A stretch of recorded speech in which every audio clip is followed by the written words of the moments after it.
Hi, I'm John Mulligan, reporting live from SES New York 2008. I'm here with Anton Konikoff of Acronym. Hello, Anton. Hello, John. How are you? I'm doing really well today. It's a busy show. It's been quite a productive show too. Indeed, it has been great, actually. Exceeded our expectations. That's great. So you were just on an ad testing panel like half an hour ago, right? That is correct. Just finished. So tell us a few things that you guys talked about in there.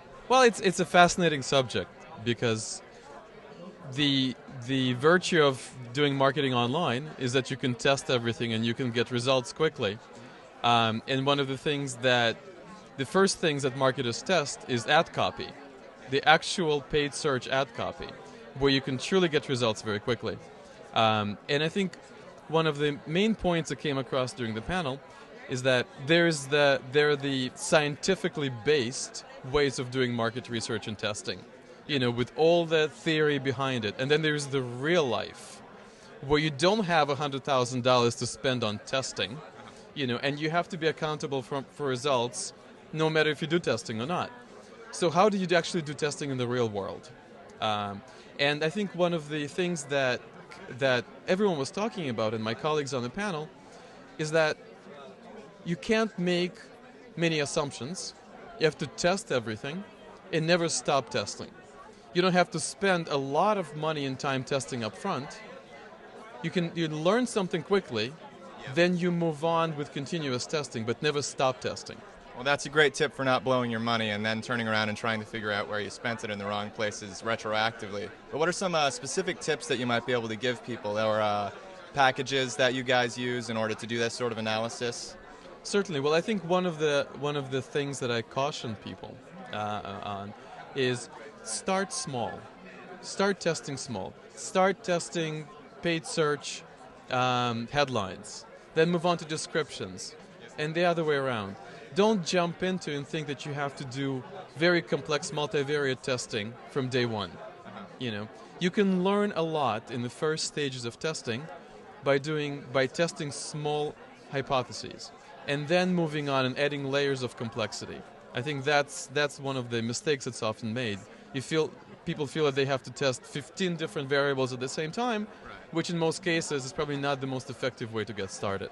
Do you feel that people sometimes get data overload just from getting too much coming into them, and then they sort of fixate on a single metric like click-through rate, and don't see the bigger picture don't see the forest for the trees in terms of using too many variables? Yeah, well, there's always that world-famous analysis paralysis, metaphor.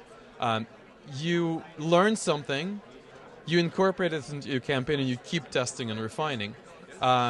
There's so much data coming in.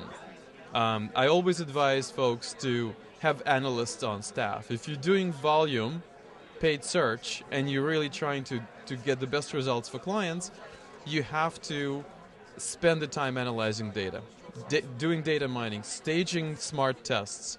This is one of the many things that we do at Acronym. We've built up a whole analytics and user experience team, because this is a way for us to add value to our clients and have the smart analysts. I can't relate to that, but they do the number crunching every day and all day long to find those actionable insights that we can incorporate into the campaign to drive results. So you said in-house. Are you a proponent of sort of an in-house and consultant team mix? Well, it depends. I mean, I run an agency. I think it could be a combination. Sometimes they're very smart market researchers within client organizations. I think smart agencies build up that capability. At least I consider our agency smart for having built it, because that is the environment is so competitive, and I think we need to find those profitable niches for clients and outsmart their competitors every time. So however it's done, whether it's done in-house, whether it's done by a consultant or an agency, the important part is to spend that time and find the resources to do it. And do not stop on a keyword level. Our mantra is keyword-driven marketing. And this is this is the point here, is how focusing on the keyword as a proxy for a customer, and understanding the customer language, the actual natural language in which they will phrase their own needs, intent, desires, wants, whatever it is, right? And once you understand the language, you can speak back in using the words that will resonate, that will drive brand engagement, that will drive response, that will drive loyalty. But how do you learn that language? A lot of it is by testing. Well, thanks a lot, Anton. John, thank you very much, and best of luck. Great, thanks a lot. This is John Mulligan again with SES New York 2008. Anton Konikoff of Acronym with some really great insights on testing.